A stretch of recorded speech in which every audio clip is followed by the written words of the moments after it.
One of the caveats that I do have some personal information that I did get personally involved in was some information that had to do with the stargates and looking glass, and more specifically the 2012 problem with those projects.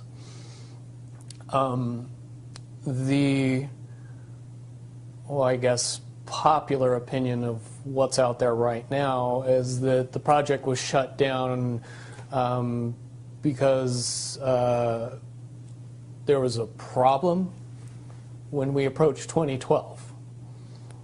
I've heard it described a number of ways, but to my knowledge, the problem is that the timelines converge on that point in time. And when you know enough about the Stargate projects and the Looking Glass project to know that how string theory works and how the possibility of possibilities works and how making one choice over here doesn't necessarily mean that the other choice couldn't exist at the same time. But once you get your brain wrapped around this subject, you find out that at the end of 2012, in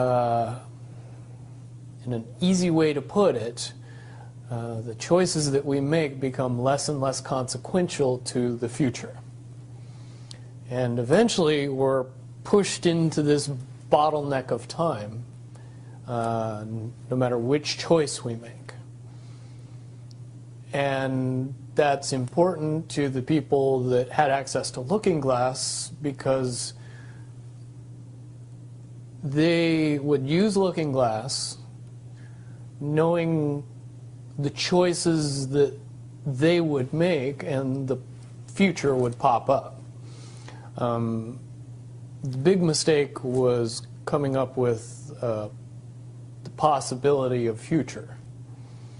And when we started using a computer to say, well, if we make this choice, it's 79% possible that this scenario happens, and 23% are possible, or whatever, you know, I'm using round numbers, that this scenario would happen.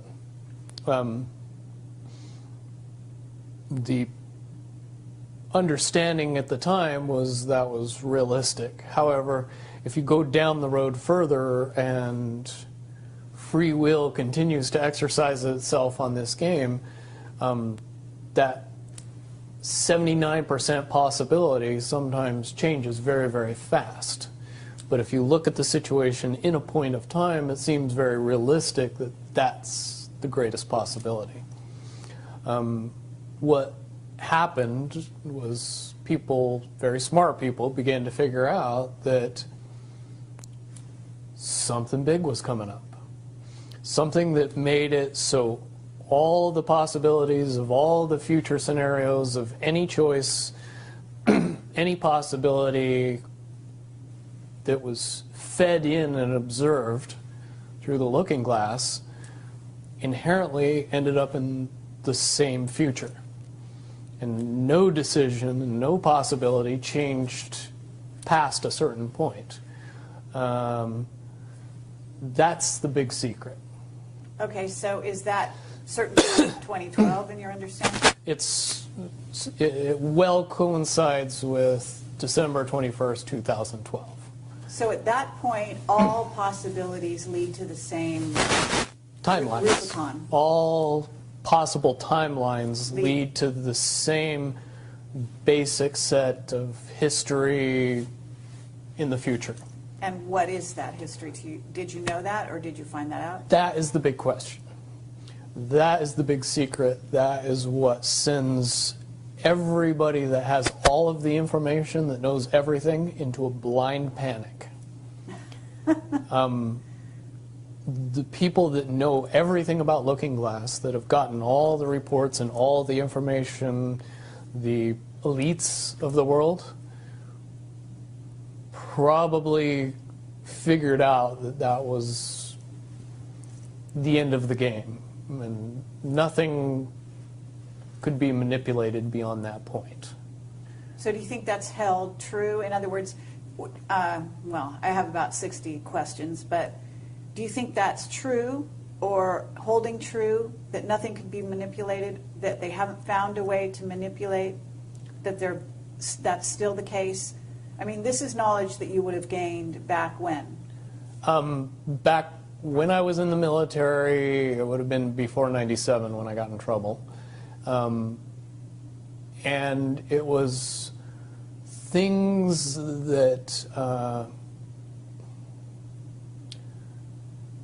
one of my particular areas that I was amazingly intuitive about is problem solving / mission planning, or more specifically, taking a bad mission and fixing it, getting everybody through and out of it. Troubleshooting an optimum future. Exactly.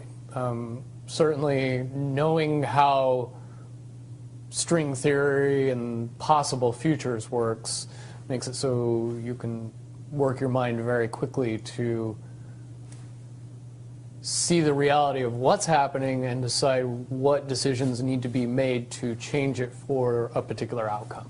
Okay, but at a certain point you said that even the powers that be, so to speak, realized that having even abilities such as yourself, you're talking about, which they, in theory, had even using a computer or a looking glass. Right, they had to use a computer to do it. Right, so in essence, but at a certain point, it's still an end game. It's still, they cannot go beyond a certain point. At a certain point, after they're done hearing the computer tell them, this is what's going to happen, over and over and over and over again, all they become focused on is, how do we fix it?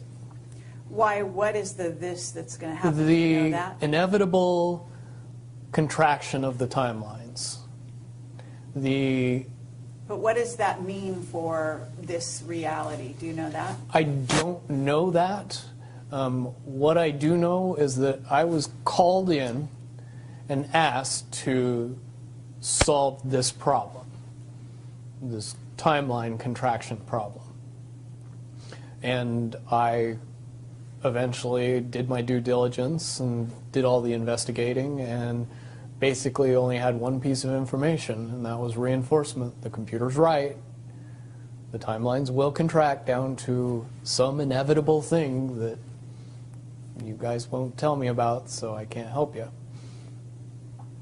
But it's, what you're basically, you came back with was, it is inevitable, whatever it is. There is an inevitable event. It's been forecast, it's been predicted, it's been fed to us in a slop trough of what they want us to believe will happen. But they don't actually However, know. They don't actually have control over what happens. They only have control over the reaction, and it seems that no matter what they try to do to cause their desired reaction, it's going to have an opposite effect. Interesting. Now, it's much, much easier for me to explain today what that process is as opposed to back then. But if I had to give it a name, I would say it's the awakening process. It's an evolution of consciousness that cannot, will not, and no matter what decisions or possibilities are injected into the equation, eventually it all resolves down to us all learning the truth and becoming aware of this massive dam of lies that has been built that keep us from knowing massive volume of information that we should otherwise possess. Okay, well that's very, very monumental to be told that from a person in your perspective, who's had your background and your exposure. Is it your understanding that the notion that looking glass has been, that there are various looking glasses around the globe supposedly that, according to Dan Burish, were shut down. Is it your understanding they're actually not shut down? I believe that they're shut down because they are all saying the same thing, and they're completely useless at this point. Is what you're saying. Right. It's like the Wicked Witch, looking into the magic mirror and always getting the same answer. Well, if you were always getting the exact opposite of the answer that you wanted, you'd stop talking to the mirror. And that's essentially what happened with Looking Glass. Is no longer, not only did they not want people to use it anymore because they knew it was just going to burp out the same thing, but at the same time they didn't want anybody else to know what it was saying, I'm sure. Because that they would lose control. Because that information was of a monumental concern when I was in the military about how to prevent this inevitability. Now, at first, I thought it was end of the world. Now I see end of the world as end of their world. Well said. Okay. But are you aware, do you know the difference between Looking Glass and the yellow cube? Yes. Okay. And are you aware of what happened to the yellow cube and how it was used? And so on. I believe that the yellow cube still exists. I can't say for certain if it's on this planet, but I would say that it's definitely protected from use at this point. Okay, well that coincides with the testimony we got. Can you also verify that leaders of... But let me say one thing about the yellow book. And its differences with Looking Glass. The yellow cube or the yellow book would give you your possible future. Yes. So it took basically the choices that you would inherently make along a timeline and tell you what that timeline would be, given that you made all the choices that your brain would make. Well, this is exactly what I was just going to ask you. What we were told is that leaders of governments and so on, people in high places, politically, would use this to try to see their most optimum future and then follow those. So they were using it to enhance their wealth, et cetera, Yep. in a very egotistical way. And that was part of the problem with it. And that supposedly one of the specific things we were told had to do with Hillary. Are you aware of any of that? You mean the 2012 protection for her? Well, will you tell me what you know? I don't have any first-hand knowledge of this. This is all back alley information. But one of the last predictions that was put out by the yellow cube was that for all intents and purposes, and this is just my level of understanding, is that Hillary Clinton would be president in 2012. And when the yellow cube is involved, it leads me to question what I know about Looking Glass and string theory along with that. The first question that anybody that knew anything about the process would know is who was using the cube Right. when it made that prediction. If I knew that, then I could tell you why it would predict what it predicted.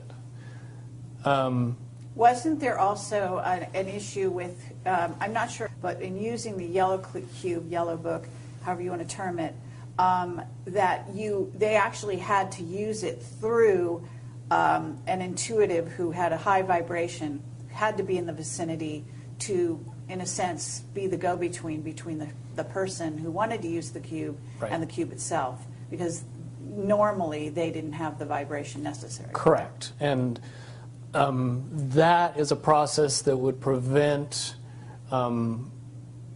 anomalies from popping out in predictions. But it wouldn't completely... No, and I'll tell you why. If it was used properly by somebody that knew how to use it and could eliminate their thought process from the machine's effective use, it would be very easy to get an exact, what future holds. Right. However, anybody that has that ability would inherently know that that information could not be given and would be protected. And that inherent notion would inject something into the yellow cube or the yellow book that would give an inaccurate statement. Just by the person that's using its intuition saying, if I tell the truth, it'll be bad. So the higher levels pick up on that and throw out a different scenario that Right. isn't the truth. It's in a sense the feedback loop gets dirtied somewhere along the line by exposure. And that's why those pieces of technology should have never been used by humanity in its current level of understanding.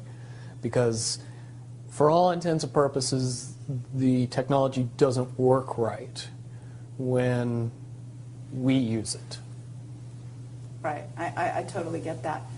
Okay, so to get back to Looking Glass and the possible futures that they do converge, and the notion of, is there anything else that you can tell us, that you would want to tell us about that and the rest of the laundry list of sort of information that you had direct exposure to, either for yourself or through someone that you had vetted?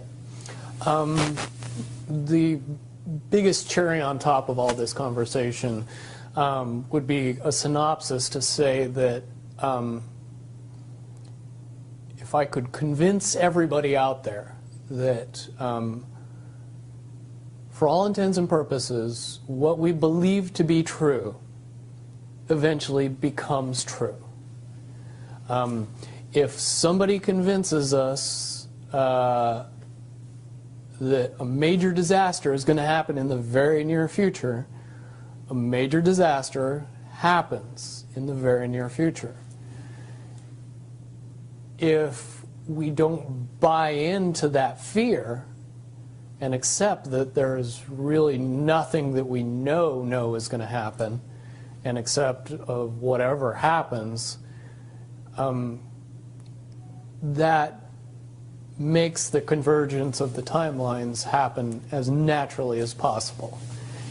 Any attempts to try to go away from this one inevitable conclusion, which I again see as a new beginning, an end of this reality, the beginning of something that we can't even possibly understand based on the level of our beliefs currently.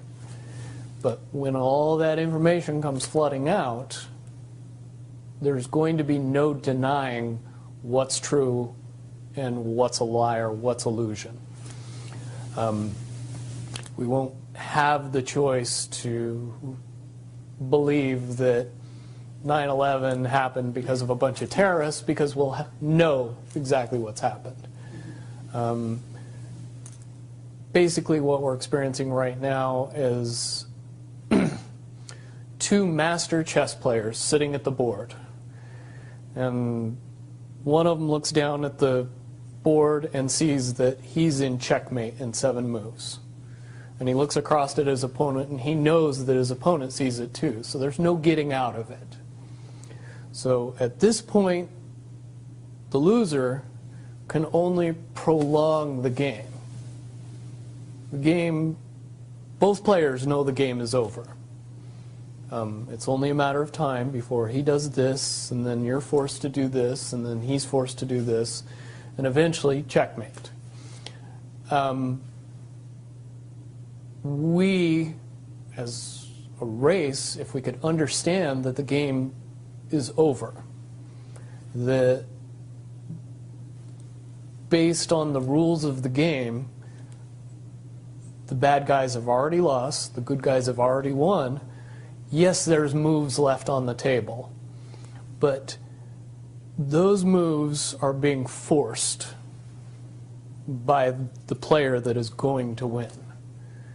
The only way that checkmate can't happen is if the player that's winning makes a mistake.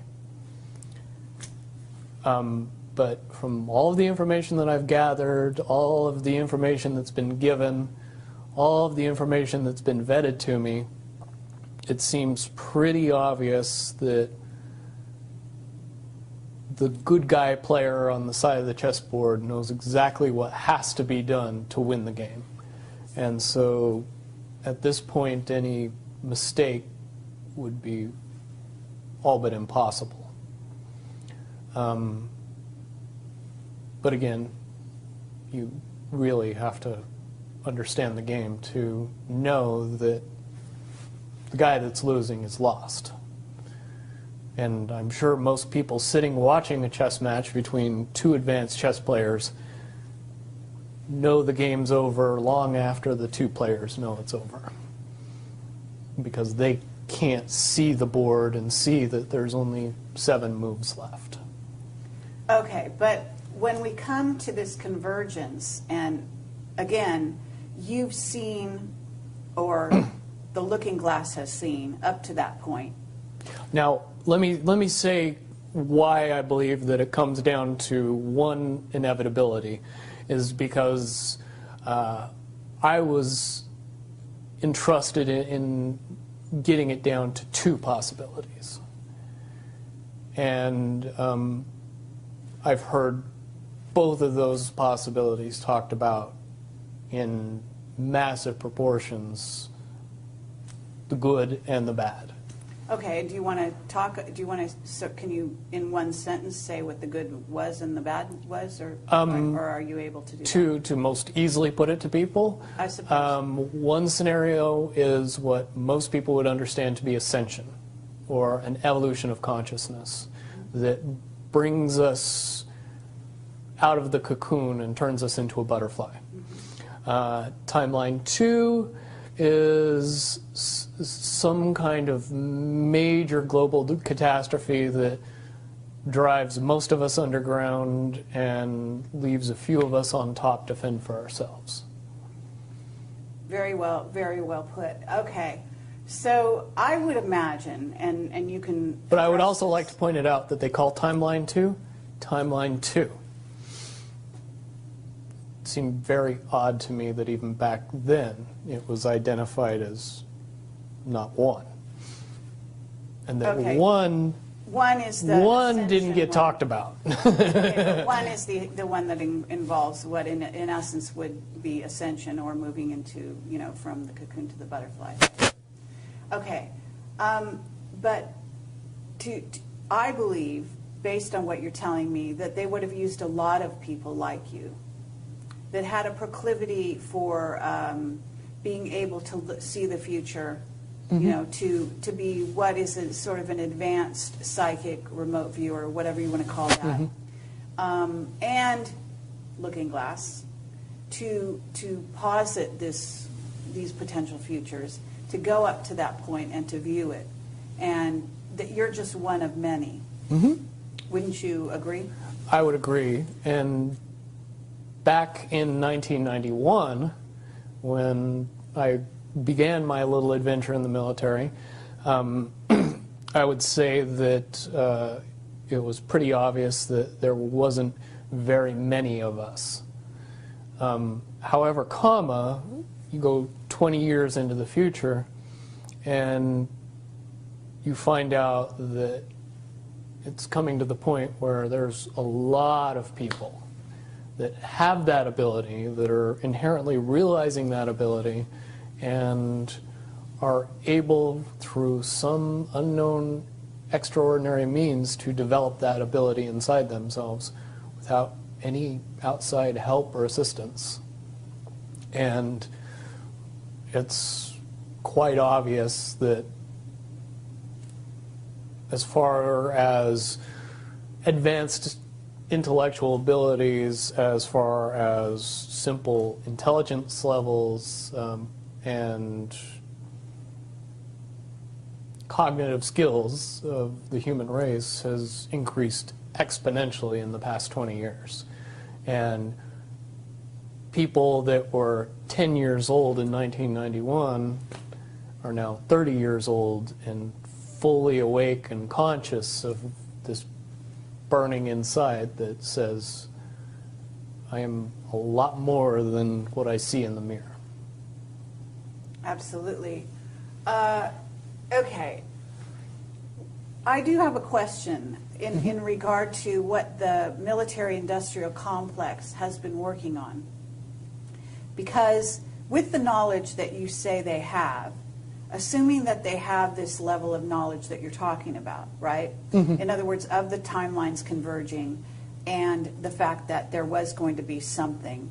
And I don't know if you saw the movie or the TV show Fast Forward.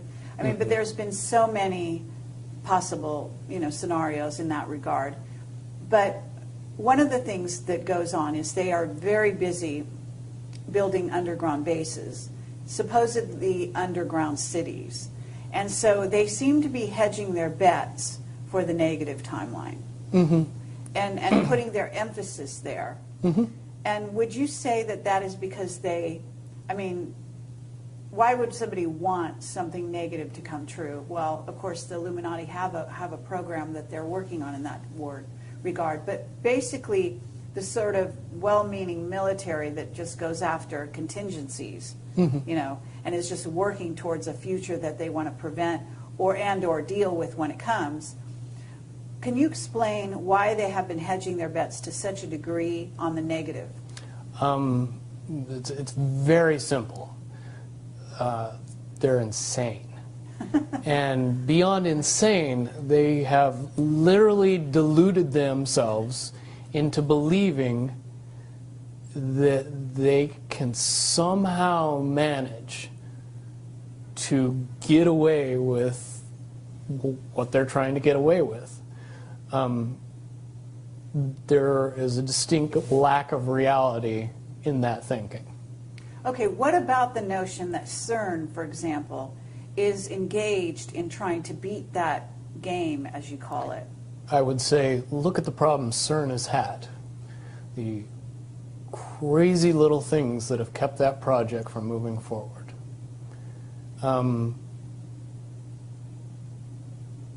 Certainly they have never even come close to getting that project to the level that they want it to be to do what they really want to do with it. Okay, well, what about the notion that that's the party line, that they haven't been able to do so? But if you really think about it, that's what they would prefer people believe, so that they don't think that there's a threat. But when you listen to the interviews of the scientists that are working on the project, even they say that it seems like somebody or something from the future won't let them get that project done. And the craziest little things have caused massive damage to that project. And when you get the foremost thinker in string theory saying, yeah, I don't think we're going to do it because I don't think fate wants us to do it, that says something about a scientist. Okay, so, well, thank you very much. I think that at this point we're going to have to close this down unless there's any other things that you think that we haven't covered or that we could possibly touch on that you want out there. No, I don't think we'd get any further tonight. Certainly from what I know, the questions will come out and be more than happy to do a live feed after that and answer any questions that anybody comes up with from this interview. Wonderful. All right. Well, thank you very much, Bill Wood, for your service to humanity. Well, hopefully I can get everybody else working towards that goal as well. Absolutely. Well, apparently, regardless of which way they work, the convergence will happen. Yeah, there's a certain element of pain that we can reduce by just not accepting that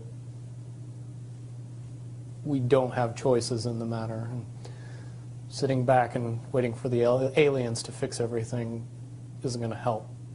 Absolutely. If we are inevitably coming to a rising consciousness, we should start trying to elevate our consciousness as fast as humanly possible and make that transition a lot easier when it comes.